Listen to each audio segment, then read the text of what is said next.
Utacak. Arkadaşlar bugün SCP vakfı yapacağız. Şükrü videosunda demiştim. Şimdi içinde beyaz SCP olacak. Bakıyorum. 35, 173, 1048. Diğeri yetişmiyor bakayım.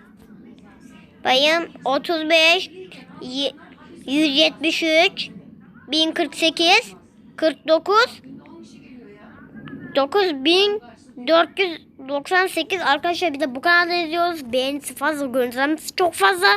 Burada 60. Hadi gelin başlayalım. İlk baştan maskeden başlayacağız. SCP-035 is to be contained with Alt yazıları Türkçe'ye çevirmem lazım. İngilizce oldu. Alt yazılar nasıl yapılıyor? Alt yazıları nasıl çeviriyorum Türkçe'ye? Getir. Alt yazıları Türkçe'ye çeviremez. Ben çevirmesini bilmiyorum. Ya bana ne? Paylaş var, payam fidan. Ayarlar diyorum. Alt yazılar.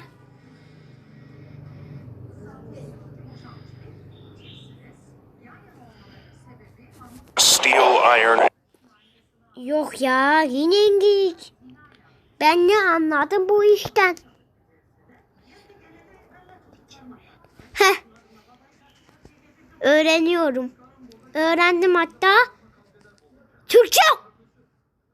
Almanca var, Arapça var, Çince var, Endonezce var, Selementçe var, Fransızca var, Hintçe var, İspanyolca var, İtalyanca var, Japonca var, Korece var, Portekizce var, Rusça var, Tarça var, Ukraynaca var, Vietnamca var.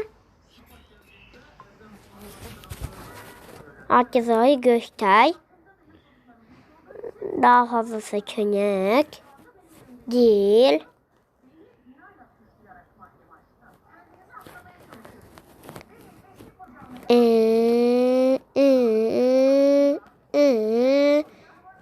Arkadaşlar ben bulup geleyim en iyisi. Uzun sürecek. Telefon kasıyor. Hi.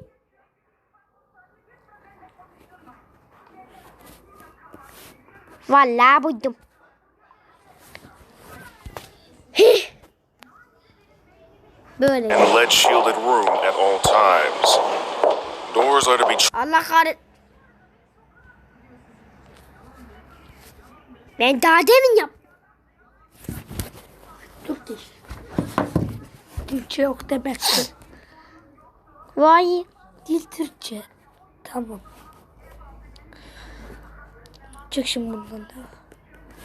Videoyu devam et. triple locked at all times, with the exception of allowing personnel in or out.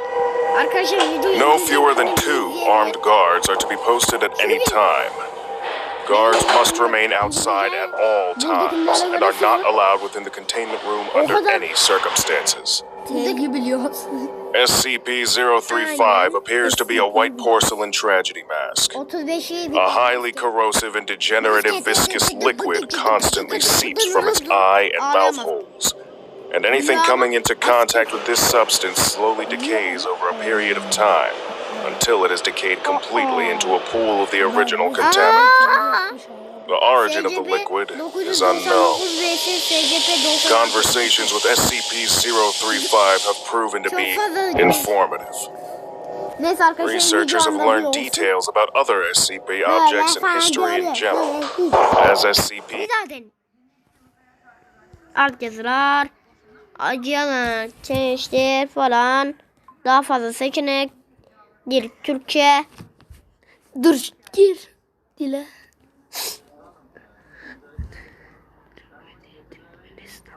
Türkmenistan. Türkmenistan yap. Bak şimdi Türkçe çıkacak Türkmenistan. E-035 claims to have been at many momentous events. SCP-035 Bu videoyu Türkmenistan. duyabilir. Türk bir şey diyeceğim de Türk mü? Senin beynin yok mu oğlum? Türkmenistan'da bilmiyor mu? Türkmenistan'da Türk.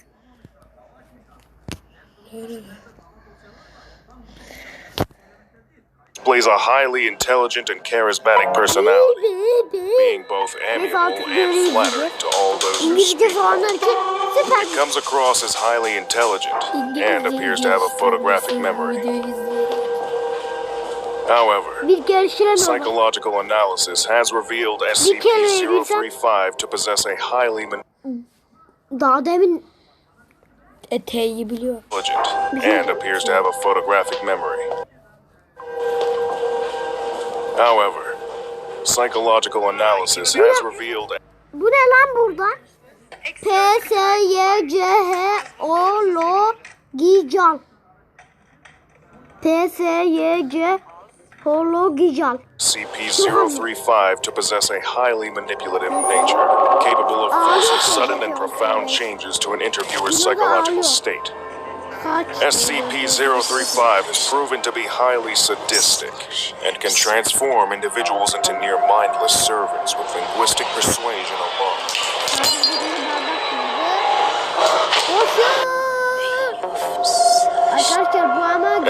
SCP-035 has stated that it has intimate knowledge of the workings of the human mind and implied that it could change anyone's views if given enough time. SCP-035 appears to be a white porcelain comedy mask, although at times it will change to tragedy.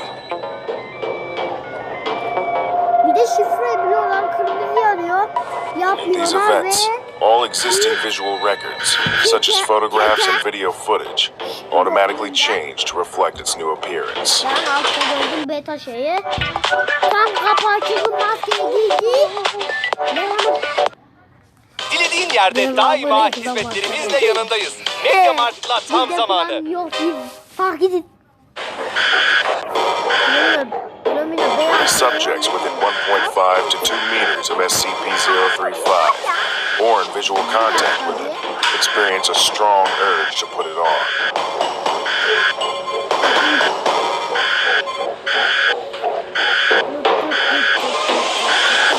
When SCP-035 is placed on the face of an individual, an alternate brainwave pattern from SCP-035 overlaps that of the original host, effectively snuffing it out and causing brain death to the subject.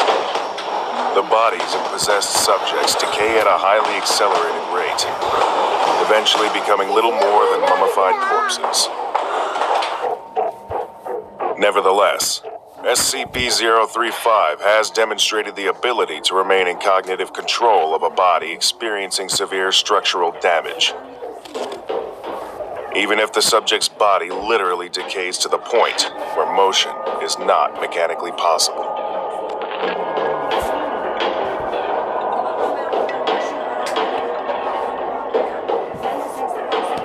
Burada ölüyor. Parçalanıyor. Buraya damlası geliyor ayağına. Çok acıyor. Sonra üstelik bakın. Evine de geliyor. Sonra parçalanıp yok oluyor. SCP-35 SCP-035 is to be kept within a hermetically sealed glass case, no fewer than 10 centimeters thick. A trained psychologist is to remain on site at all times, and research personnel are not to touch SCP-035 at any time. Ha, onlar bilgili oluyor da. Mal gibi. Bir dakika. Arkadaşlar devam ediyoruz.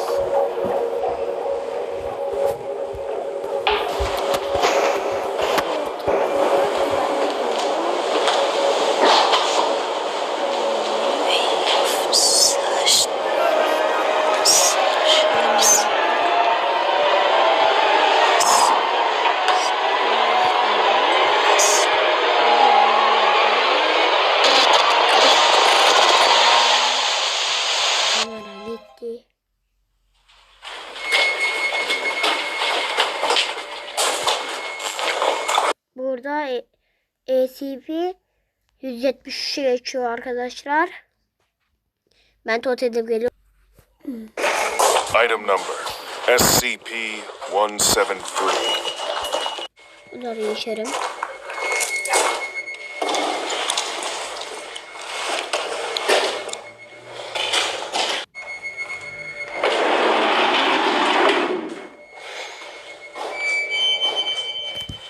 And the doors to be relocked behind them.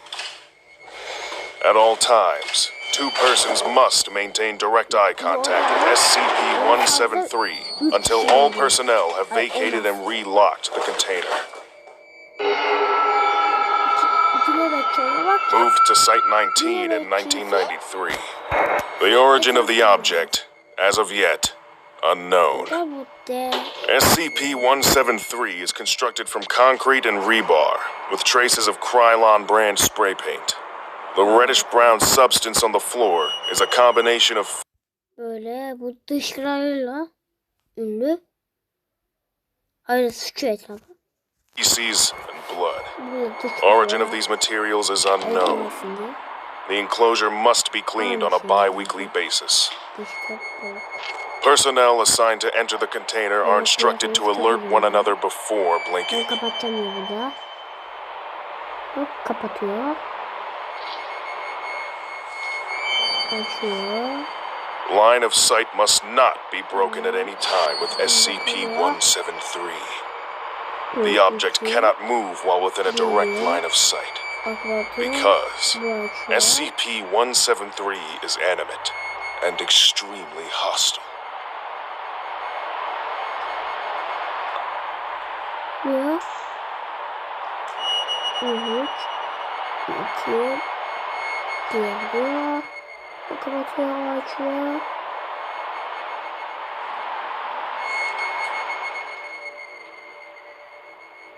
Geliyor. Çok geliyor. Kapısı falan çok kötü. Oradan atıyor. Object is reported to attack by snapping the neck at the base of the skull, Onun boynunu kırıyor. or by strangulation. Sonra işte böyle ve ölüyor.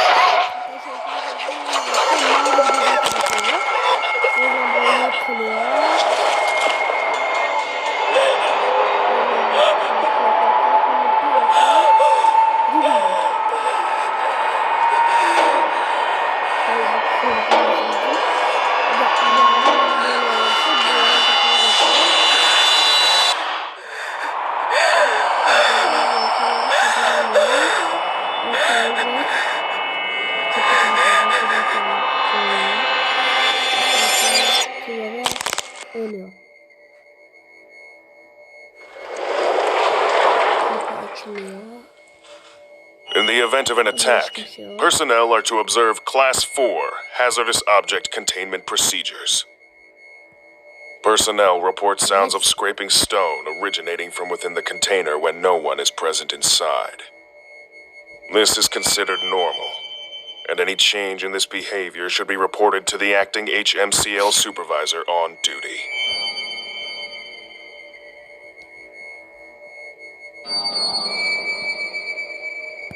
Item number SCP-173. Object Class Euclid. End of file.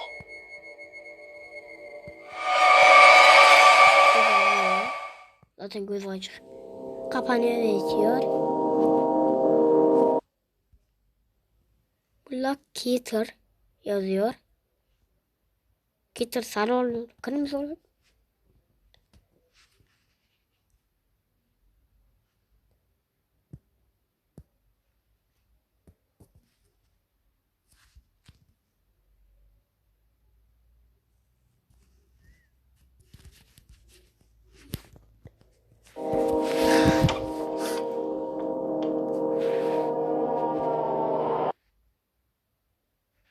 Şöyle edebi 1048'e geçtik.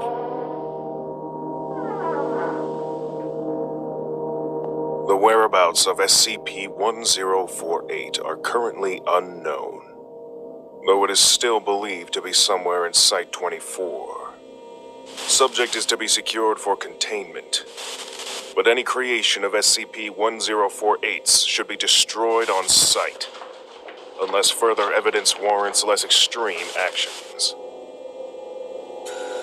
No teddy bears are to be allowed in Site-24 to prevent any confusion or mistaken identity. Any object that resembles a teddy bear is to be reported to the security team immediately. This is not a joke. We have no idea what SCP-1048's full capabilities are. Who knows how many of the damn things are out there by now? Quote by Dr. Carve. Allah bu silahlar onları o şeyi öldürebilme o ayrıca bilmiyorum. SCP-1048 is a small teddy bear, approximately 33 centimeters in height. Through testing, composition of the subject revealed no unusual qualities that make it discernible from a non-sapient teddy bear. Subject is capable of moving of its own accord and can communicate through a small range of gestures. The subject regularly shows affection to individuals in ways found endearing by most people. Affection is usually given in the form of a hug to the lower leg, but subject has also been observed dancing, jumping in place, and in 2 separate events it has even drawn childlike pictures for janitorial staff. All Foundation personnel that have interacted with the subject have responded positively to its affection, even D-Class with normally sociopathic tendencies. Attempts at direct communication with SCP-1048 have not been considered successful. Though it is capable of simple gestures to indicate a yes or no answer, it will often not react to lines of questioning concerning its nature and where it originated from.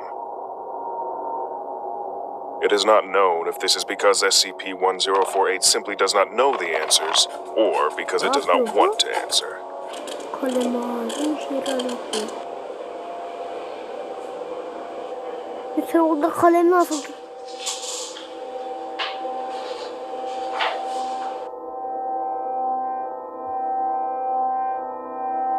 Though capable of drawing pictures, it has not used its art as a form of communication beyond showing affection, even when encouraged to do so.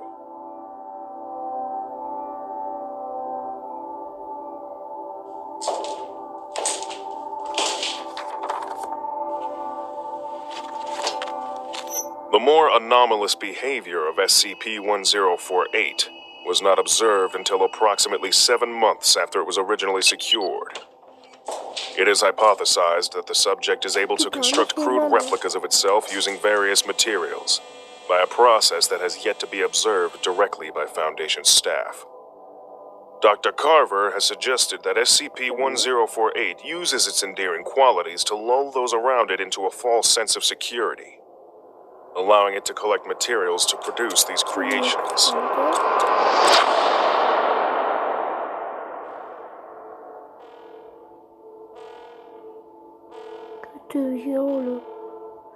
Currently, there are 3 known creations of SCP-1.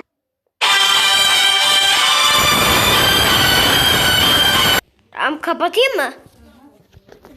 1048-B and SCP-1048-C. The nature of these creations has been in stark contrast to SCP-1048's general behavior, as all have exhibited extreme violence towards humans. Makas bir yerlerini kesmiş. Ve kapı açık. Çıkıyorlar dışarı.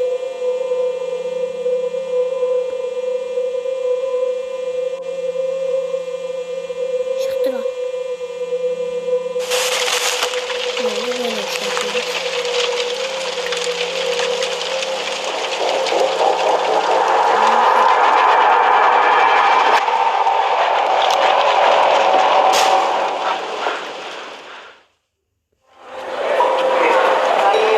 It's a warm, late summer evening.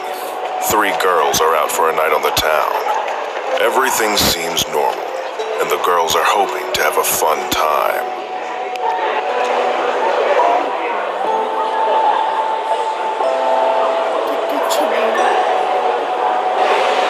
But little do they know that someone or something is lurking in the shadows, watching, waiting.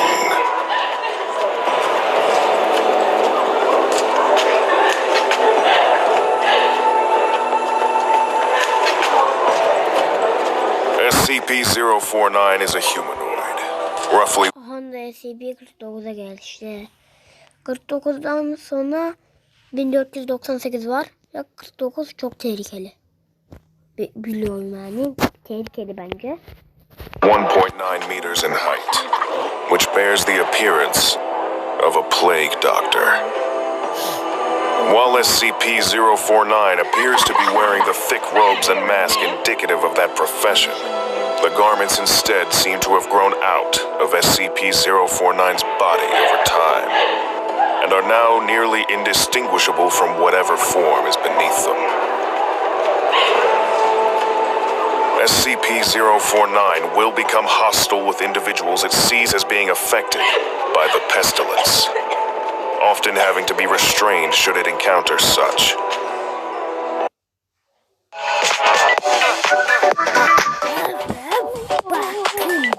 If left unchecked, SCP-049 will generally attempt to kill any such individual. SCP-049 is capable of causing all biological functions of an organism to cease through direct skin contact.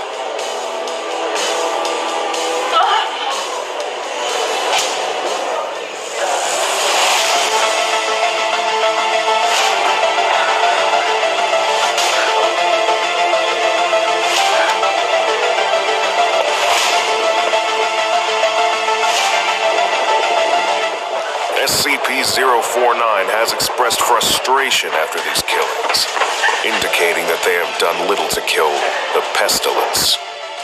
Though it will usually seek to then perform a crude surgery on the corpse, using the... Arkadaşlar devam ediyoruz. Ben en son tuvalete girmiştim. Yemek yedim. O yüzden geç kaldık. Devam edelim. Doctor's bag it carries at all times.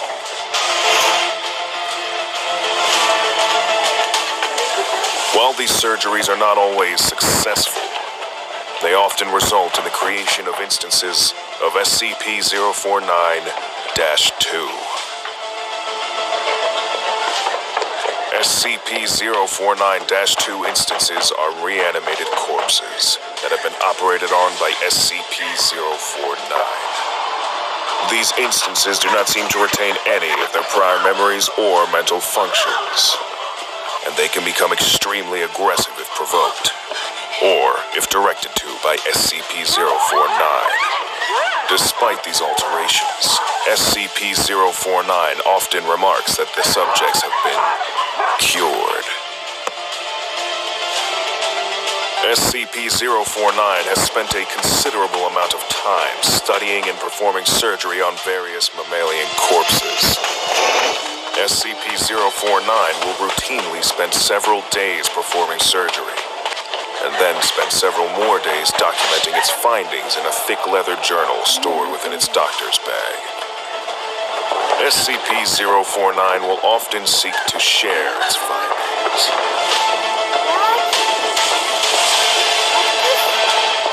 SCP-049 was discovered during the investigation of a series of unknown disappearances. During a raid on a local home, investigators found several instances of SCP-049-2, as well as SCP-049. While law enforcement personnel engaged the hostile 049-2 instances, SCP-049 was noted as watching the engagement and taking notes in its journal. After all of the 049-2 instances were dispatched, SCP-049 willingly entered Foundation custody.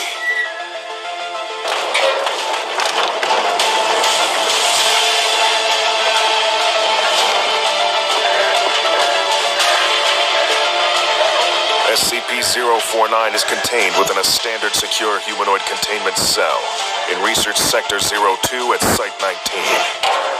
The following is from the 049 Incident Report. Quote, "Living human subjects are the only way to proceed forward, I have decided. I have gleaned all I can from corpses. My desires turn towards tending to those still living who suffer from the disease."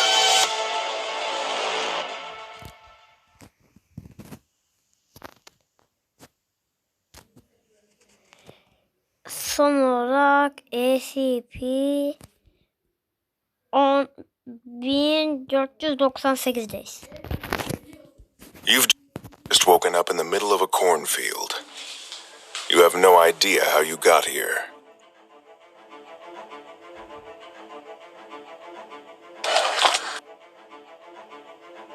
What's that? You notice something rustling in the corn behind you. Run!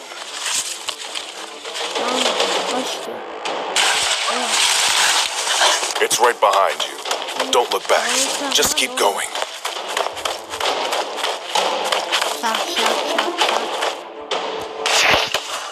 You've made it.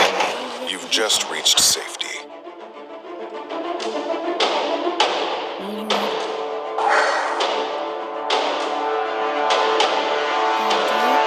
Or did you?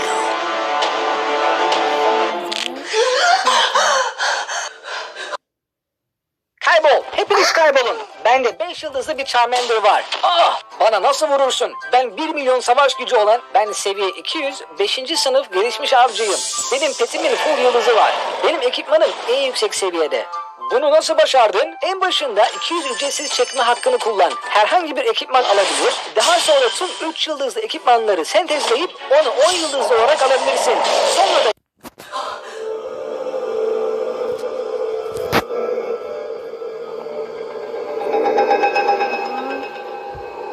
1498. Special containment procedures. All instances of SCP-1498 are to be held in standard containment chambers, located within Site-77. One technician is to be on hand to answer any calls placed to SCP-1498. Transcripts of all calls must be placed in Site-77's non-anomalous records archive. Any persons found to have interacted with SCP-1498 are to be quarantined for 2 months, or until they show any signs of SCP-1498. Subjects showing signs of exposure are to be contained as an instance of SCP-1498-1, which require the same accommodation as instances of SCP-1498. SCP-1498 is a collection of 30 autonomous bundles of phone cords and handsets, assembled in such a way that they resemble sheep. Instances of SCP-1498 are fully ambulatory and will wander their containment chambers aimlessly. The words "Make your own custom dreamscapes with your friends at the O'Neary Collective" are printed on each instance. If a sapient organism attempts to use one of the phone handsets present on SCP-1498, they will hear 3 rings, followed by a voice identifying themselves as an operator for the O'Neary Collective. This voice will instruct the subject on various options they have for dreaming and make suggestions for enhanced dreaming experiences. Following the completion of this call, the subject will lose consciousness for 9 hours. When the subject regains consciousness, they will claim to have experienced the dream they ordered to any exact specifications they may have made.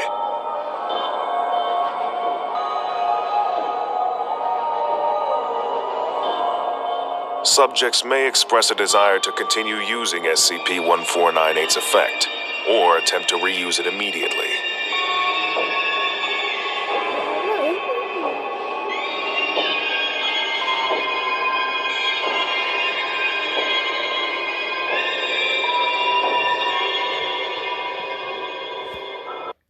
SCP bu avlayı bunda gördük.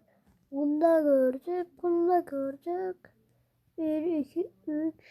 Bunda düzenli. 2 ve 3. Evet. 3 kez gördük.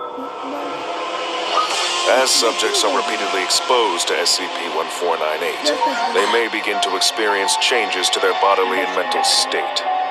Subjects affected by SCP-1498 will express a desire to sleep as frequently as possible, preferring the use of SCP-1498 if they are able to. While asleep, portions of the subject's cranium and skull will be replaced with portions of telephones similar to those found on SCP-1498. This has manifested in a variety of ways, including subjects coughing up telephones, with cords extending into their esophagus, telephone wires beginning to grow in place of hair. Ringing devices found on rotary telephones within the subject's ears, which may begin ringing continuously. Vocalizations being replaced with dial tones.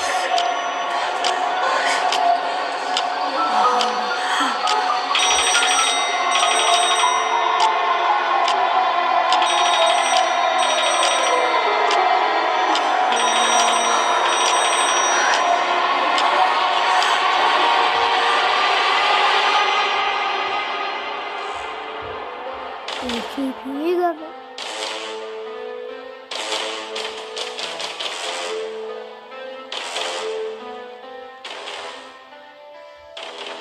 SCP-1498 was recovered on 9/18/1965 from an abandoned office complex in Miami, Florida, USA. After reports of bizarre livestock reached local Foundation assets.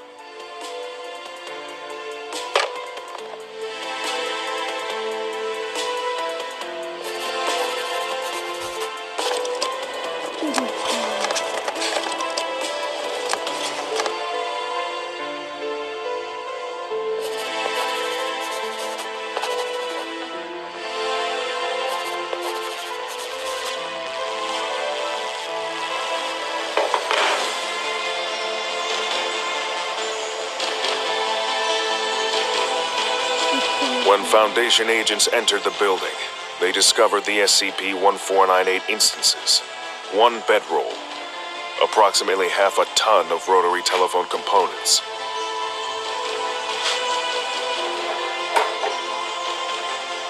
and 2 pints of type AB blood in a glass jar. In addition, one pajama onesie, well worn, was discovered folded at the bedroll. Şunlar değil mi? Bu şimdiki, bu baştaki arayan şey.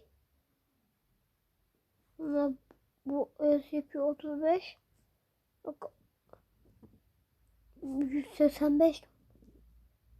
Yok, SCP-49 pardon. Testing has shown several months' worth of sweat and body oils soaked into the fabric.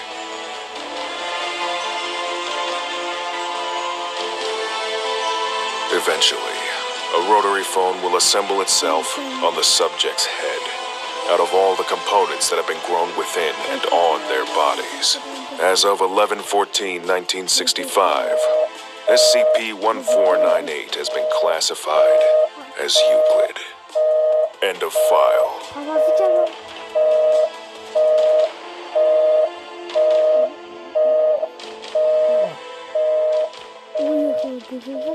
Kavrası telefona düşündü.